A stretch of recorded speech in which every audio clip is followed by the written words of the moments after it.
ఇచ్చిన మాటకు కట్టుబడి ఆటో డ్రైవర్లకు ఆర్థిక సాయం అందజేసిన ఘనత కూటమి ప్రభుత్వానికి దక్కుతుందని ఎమ్మెల్యే గౌతు శిరీష తెలిపారు. శనివారం పలాసలో ఆటో డ్రైవర్లతో కలిసి ఆటో డ్రైవర్ల సేవల కార్యక్రమంలో ఆమె పాల్గొన్నారు. ముఖ్యమంత్రి చంద్రబాబు ఇచ్చిన హామీని నెరవేర్చాలని పేర్కొన్నారు.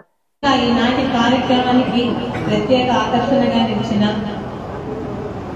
ఆటో సోదరుల సేవ కార్యక్రమానికి ఇక్కడికి ఏర్పాట్లు చేసిన అధికారులైన ఆర్టీఐ గారికి, ఆర్టీఓ గారికి మరియు ఆయన టీంకి ఈ కార్యక్రమాన్ని పర్యవేక్షించి ఇంతమంది ఆటో సోదరుల్ని ఇక్కడికి రప్పించిన సోదరులు శ్రీకాంత్ గారికి, ఈ కార్యక్రమంలో భాగస్వాములైన పలాస నియోజకవర్గ తెలుగుదేశం పార్టీ కుటుంబ పెద్దలకు, పత్రికా సోదరులకి అందరికీ పేరు పేరున నా శుభాకాంక్షలు, అభినందనలు, ధన్యవాదాలు తెలుపుకుంటున్నాను. చంద్రబాబు నాయుడు గారి కూటమి ప్రభుత్వం ఇచ్చిన హామీలను అమలు చేస్తూ కూడా ప్రజల అవసరాన్ని అనుక్షణం చూసుకుంటూ వాళ్ళ అవసరాలకి ఏవేవి పథకాలు తీసుకురావాలో అని ఆలోచించి అమలు చేసిన పథకం ఈరోజు ఆటో సోదరుల సేవలోని ఈ కార్యక్రమం. ముఖ్యంగా ఎన్నికల హామీలో మన ఆడపిల్లలకు ఇచ్చిన హామీ ఉచిత బస్సు ప్రయాణం. ఆడపిల్లలకు ఇచ్చిన మాట ఖచ్చితంగా నెరవేర్చాలి. ఇంటి ఆడపడుచులకు ముఖ్యంగా ఇవ్వాల్సిన మనం ఇవ్వాలి.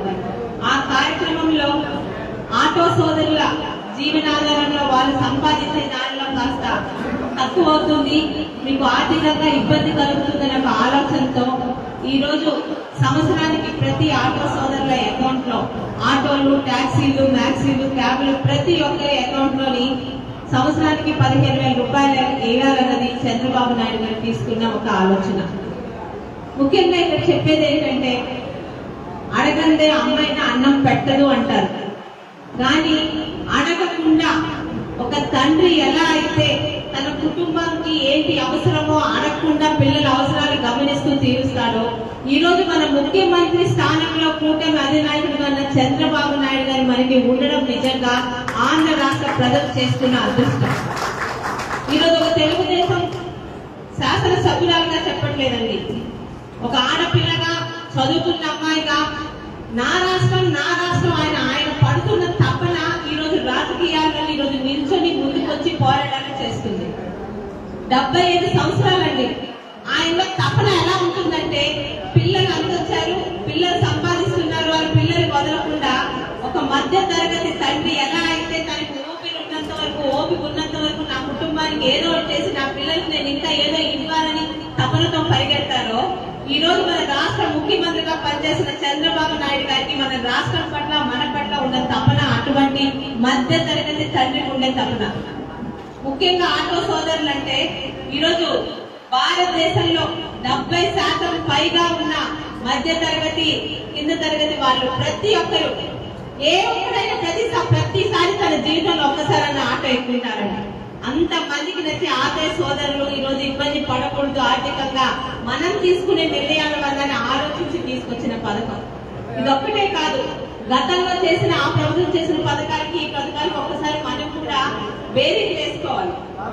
2,60,000 మందికి నెలకి 10,000 ఇచ్చారు ఆ గవర్నమెంట్ లో. ఈ రోజు 2,91,000 మందికి సంవత్సరానికి 15,000 చొప్పున 147 కోట్లు ఎక్స్ట్రా, అంటే దాదాపు 434 కోట్లు ప్రతి సంవత్సరం మన ఆటో సోదరుల గురించి ఆ భారాన్ని ఈ రోజు ప్రభుత్వం భరిస్తుంది. అలాగే ఆడపిల్లలకి ఇచ్చిన ఉచిత పథకం వల్ల సంవత్సరానికి 3,000 కోట్లు భారం ఈరోజు ప్రభుత్వం తీసుకుంటుంది మన మహిళలకు ఇచ్చిన మాటల వల్ల. అప్పులున్నాయని గతంలో చెప్పిన ఏడుపు కబుర్లు ఈ రోజు మన చంద్రబాబు నాయుడు గారు చెప్పట్లేదు. ఎన్ని అప్పులున్నా ఏమున్నా తండ్రిగా నా వరకే బాధ్యత, నా పిల్లలు కష్టపడకూడదని ప్రతిసారి ఆలోచించి ప్రజలకి సహాయపడేలా, ఉపయోగపడేలా ఏదో ఒక పథకాలు తీసుకొస్తున్నారు. మీ అందరికీ తెలిసిన మీలో ఎంతో కుటుంబాలకు కూడా ఈరోజు ఎంతమంది పిల్లలు ఉంటే అంతమందికి మీ తల్లిదండ్రులుగా అకౌంట్ లో డబ్బులు పడుతున్న విషయం మీ అందరికీ తెలుసు. అదే విధంగా మీలో ఆటోలు నడుపుకుంటున్న వ్యవసాయంలో మీకు ఈరోజు పొలం ఉంటే ఆ వ్యవసాయదారులకి సంవత్సరానికి ఈరోజు 20,000 చొప్పున ఇస్తున్నారు. అదే కాదు, దీపం 2 పథకం కింద మీ కుటుంబాల్లో కూడా చాలా మందికి సంవత్సరానికి 3 గ్యాస్ సిలిండర్లు ఇస్తూ మనల్ని ఆదుకుంటున్నారు. మొన్న క్యాబినెట్ ఆయన తీసుకున్న నిర్ణయం రాష్ట్రంలో ఉన్న 5 కోట్ల మందికి కూడా 5,000 కోట్లతో ఈ రోజు ఆరోగ్య బీమా పథకం తీసుకొచ్చిన ఏకైక కూటమి పార్టీ ఈ రోజు మన రాష్ట్రంలో అధికారంలో ఉన్న పార్టీ. ఎందుకంటే మనం ఏ పార్టీలో పనిచేస్తున్నామో ఆ పార్టీ పనులు కూడా చెప్పుకోవాలి. చిన్నప్పుడు మనందరికి మన పద్ధతి చెప్పిన మాటే, మనకి మంచి చేసిన వాళ్ళని గుర్తు పెట్టుకోవాలి, వాళ్ళు చేసిన పనులు 10 మందికి చెప్పాలి. ఈరోజు చంద్రబాబు నాయుడు గారి నాయకత్వంలో, ముఖ్యంగా మోడీ గారి నాయకత్వంలో జిఎస్టీ తగ్గించారు. చాలా మంది జిఎస్టీ తగ్గిస్తే మనకేంటి అనుకుంటారు, చాలా మందికి తెలుసు. మనం హోటల్కి వెళ్ళి తిన్నా, మనం తిన్నది 500 బిల్లు అయితే దాని మీద జిఎస్టీ ఇంకొక ట్యాక్స్ వేసి 650 రూపాయలు మన చేతిలో పెడుతున్నారు. ఒక టీవీ కొన్నా, ఫ్రిడ్జ్ కొన్నా, ఆఖరికి మన ఇంట్లో పిల్లలకి కావాల్సిన ఏ వస్తువులు కొన్నా కూడా వాటి మీద జిఎస్టీ ట్యాక్స్ వేస్తున్నారు. అలాంటిది ఈరోజు 61 వస్తువుల మీద జిఎస్టీ తగ్గించి పేద మధ్య తరగతి కుటుంబీకుల కొనుగోలు శక్తిని పెంచిన ఏకైక కూటమి పార్టీ ఈరోజు మన కూటమి పార్టీ. రాజకీయాలు పక్కన పెట్టి మాట్లాడుకుందామండి. మనకి పాలించేవాడు మన కష్ట సుఖాన్ని అర్థం చేసుకొని మన గురించి ఆలోచించి మనం అడిగినవి అడగని కూడా మనకు అందించే పాలకుడైతే బాగుంటుందా?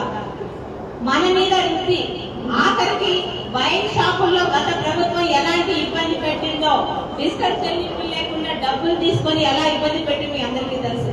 ఒక వైన్ కాదు, ఇసుకని బ్యాన్ చేశారు. వైన్, మైన్, ల్యాండ్, శాండ్ అన్ని రకాలుగా అమ్ముకొని ప్రజలు దోచుకున్నారు. మొన్న ఈ మధ్య ఒక టీవీ డిబేట్ లో ఒక పెద్ద ఆయన అడిగారు, మీరు మాట్లాడుతున్నారు చంద్రబాబు నాయుడు గారు పనులు చేస్తున్నారు, బానే ఉంది, మరి ఇంతటి సంపాదన ఎలా చేస్తున్నారు, మరి ఎందుకు జగన్మోహన్ రెడ్డి చేయలేకపోయారు?